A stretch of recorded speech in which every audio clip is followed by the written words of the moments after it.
Hey guys, and happy Homebrew Wednesday. Before we get started, cheers.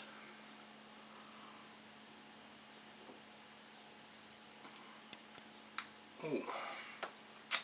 Okay, I have in my hand the very first pint out of the keg of my Kiwi Pale Ale. Now, I poured this about 15 minutes ago. So the head dissipated, but it was, as you can tell by the lacing, all the way up to the top of the glass. Okay? Never spill your beer, guys. But decent lacing. It's got about a half finger head to it. Nice color. I did use clearing agents, although it's pretty clear. It's not crystal clear. Okay, it is carbonated. I'd like to give a shout out to Tiny and Grant Baker for steering me in the right direction about the refractometer that I bought, and a second shout out to Tiny for taking the extra step and posting a video on my Facebook page on force carbonating a keg.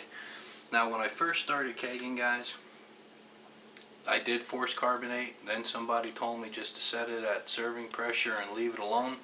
So that was like one of the techniques I momentarily forgot. But I did force carbonate this. I shook it for 10 minutes under 20 psi. Well, we'll back up. I left it in secondary with the two-part clearing agent for a couple of days. And then I kegged it, threw it, the keg in the refrigerator, left it there overnight to get down nice and cold. My refrigerator currently right now is 36 degrees. I force carbed it with 20 pounds of pressure for 8 to 10 minutes. I let it sit under that 20 psi of pressure for a day. I carbed it yesterday, so today I bled the extra pressure off, set my serving pressure, which is 10 psi, and it's wonderfully carbonated. And a week, maybe 3, you'll be able to read the newspaper through it. Now, I'm getting hop aroma, but not an overwhelming amount of aroma. That doesn't come as any surprise to me because I don't dry hop my beers. Okay, what I do is my flavor aroma hops I put in the last 2 minutes of the boil, or I just dump them all in at flame out and basically, leave them in there overnight. So, and well, let's get to the taste, shall we?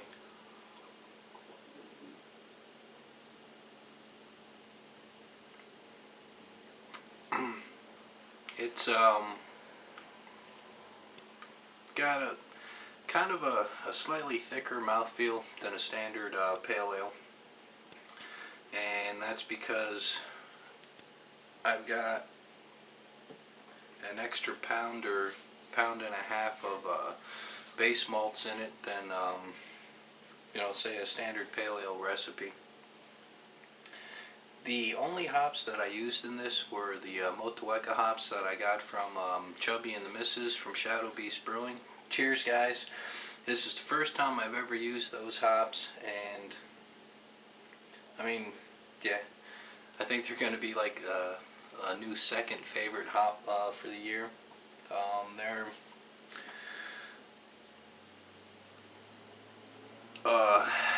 floral, little citrusy.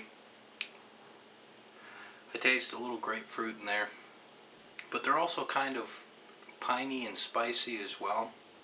I mean, seriously, it's like using Cascade and Saaz for finishing hops. And right now, since the beer's young, the hop profile is pretty much overwhelming the malt base in the beer. So you would probably, judge this as an IPA right now. But over the course of the next couple of weeks, or a month and a half, the hop profile is going to dial down and that will allow the malts to stand out. All in all, I'm very, very happy with this. Now,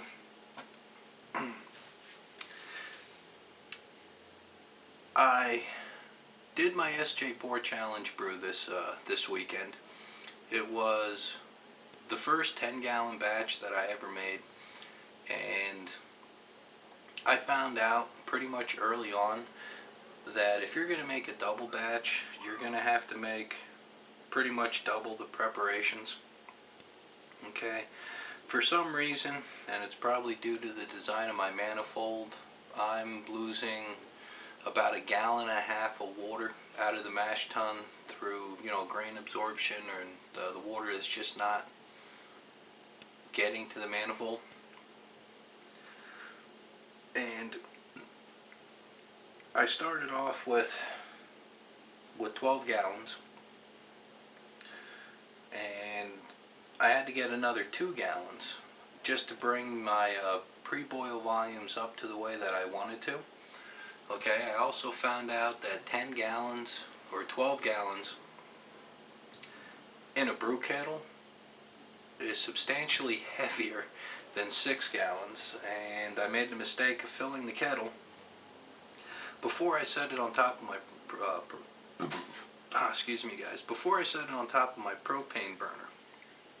And I mean, I could do it. I didn't really want to. I did it anyway, and when I woke up the next day, well, my back told me I pretty much just fucked that up. Alright, pardon the expression guys, it's exactly what it was telling me. I started at 7 o'clock in the morning. I took a 2-hour break to have Sunday breakfast with the family, and I didn't get finished until 4:30 in the afternoon. I tried filming it, and I mean, I gave up because it took, I didn't have a lid that fit the kettle. I had the propane burner basically turned all the way up. It still took like 1.5 hours to get the water to boil. I put a cover on it. It boiled over. I take the cover off. It pretty much just, stopped boiling, because we're supposed to do, like a rolling boil type thing. And it was just kind of like a simmer. I was trying to mess with the camera. That didn't work. My video card filled up. The battery died and I didn't even know about it. And I was just standing there like a knob talking to a camera that wasn't filming. I tried to get the view through a refractometer. That didn't work either. So yeah, I gave up. It was a pretty trying day, but I think it turned out just fine. In fact, I made what I consider a really cool intro to the video I was trying to film when I was brewing that, and I think that's just about the only thing I did right that day. Right, so let's go to the quick clip, and at least you can watch the intro, guys. We'll be right back. Oh, shit.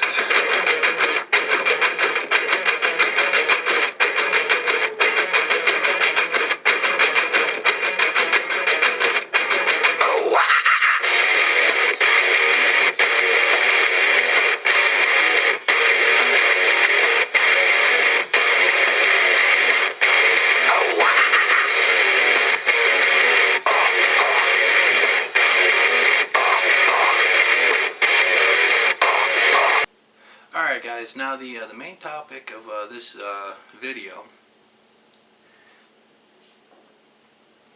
is this. This is my banana wine. Okay, it started back on December 2nd. Alright, as you can see, not a whole lot of color to it.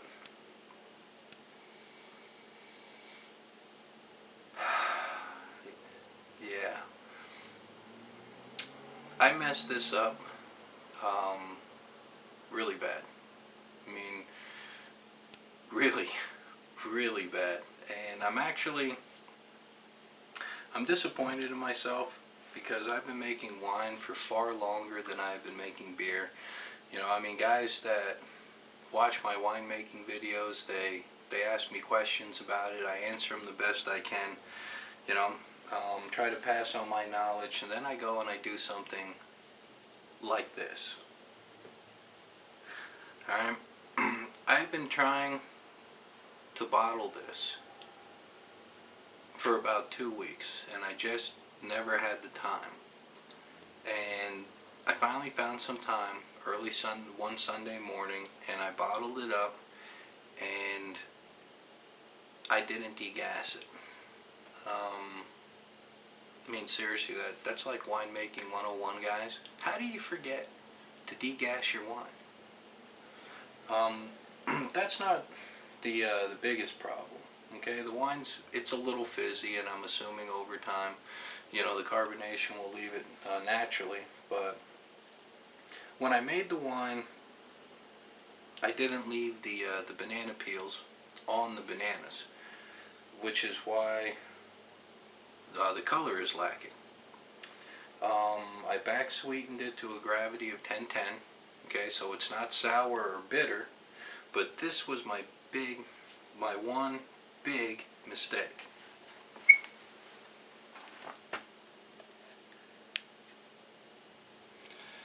Word of advice, guys, don't listen to the salesman at a homebrew supply store, because he's probably just trying to get you to buy something you don't really need. The guy tells me, oh, you're making banana wine, why don't you try this artificial fruit flavoring? It makes the wine taste fantastic. And I was like, okay. So I brought it home and I opened it up, and it smells just like banana candy. And the instructions say 4 to 5 fluid ounces per 5 gallons. Now I only used 3 fluid ounces for the 5 gallons of banana wine that I made. And you know what that did to this? It tastes like alcoholic taffy. Yeah. Candy. I mean, this is so bad, I am not even going to drink this on camera. Okay? Because it's a family show, guys, and we don't want to watch anybody throw up.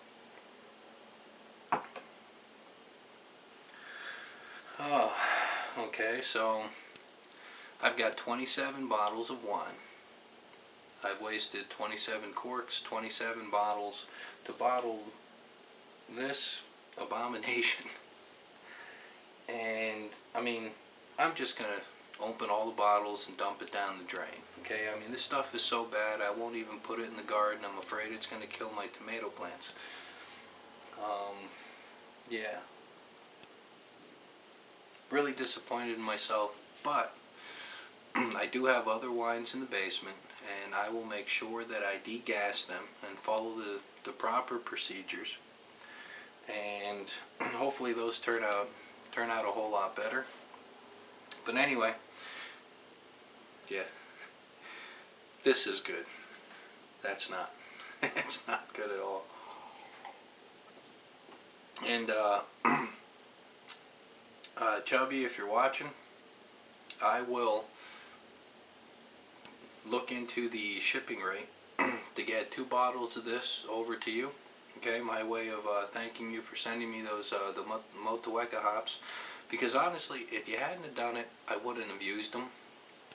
Okay, I'm one of those like traditional guys. I don't like change. I find a hop that I like, and I pretty much just stick with it. But yeah, this is a really good beer. Okay, this would probably be good enough for the SJ Pour Challenge, but it's all mine, guys. Anyway, taking up enough of your time in the video this week. I know I've been like bouncing from topic to topic and rambling, but I mean, what are you gonna do? Anyway, as always, guys, I hope your week this far has been good. I hope the rest of your week could be even better. Until the next video, take care of yourselves. Cheers, 17.